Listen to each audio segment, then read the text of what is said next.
Today I want to show you how you can get all your paint out of a paint tube. And as we all know, paint can be expensive and it's also more eco-friendly to use up these tubes entirely and don't leave any paint rests in them.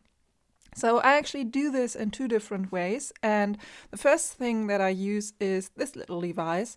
I'm not sure what this is called actually, so something like paint wringer or a paint tube squeezer or something like that. I got this in my local art supply store, and the way that it works is that you put it on the end of your paint tube like this, and then you just wrap the tube around, always pressing down so that you push the paint to the where the lid is. And then when you open it and wrap it around further, then you can see that a lot of paint comes out of this. So this one color I use a lot. It's ruby red, and this is quinacridone rose. So I can get a lot of paint out of this. As you can see, all the back part of the tube is flat. But now we still have a lot of paint in this top part of the lid.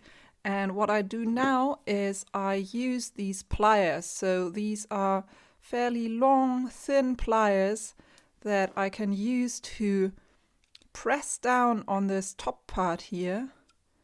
And then, so I grab it like this. I hope that you can see this.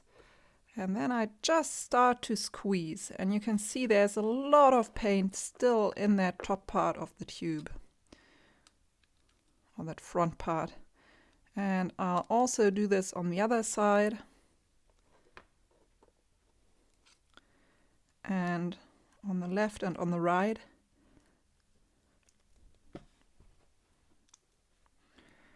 And this way you can see there's still paint coming out of it, and I'm just squeezing it out. It always gets a little bit messy, so if you start to use pliers, then you will see that the metal of the paint tube will start to break down at some point.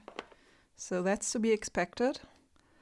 But as you can see, there was a lot of paint still in that tube. And if you want to get really anal about it, then, you know, there's still paint in this little opening here.